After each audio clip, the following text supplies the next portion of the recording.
Marco Monai, dirigente servizio meteorologico ARPA Veneto. C'è preoccupazione per quanto sta accadendo in Costa Azzurra che si trasferisca nel nostro territorio, almeno per quanto riguarda il nord Italia. È così, dobbiamo temere?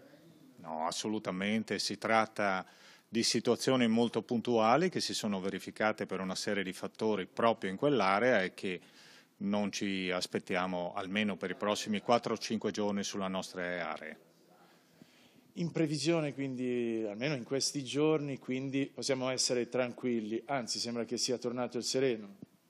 Beh, direi che il sereno è tornato per oggi, ma nei prossimi giorni ci sarà un nuovo cambiamento del tempo, avremo della variabilità, dell'instabilità, tratti con schiarite, molti altri tratti con della nuvolosità, però, ripeto, è da escludere assolutamente il verificarsi di fenomeni quali quelli accaduti in Costa Azzurra. Sono fenomeni che comunque sono nella natura e storicamente ciclici?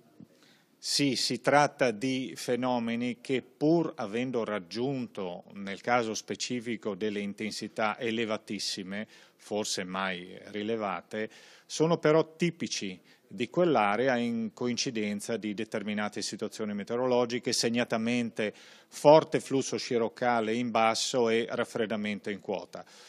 Condizioni simili si possono verificare anche in altre aree, ma fanno parte della climatologia di quell'area e anche di altre.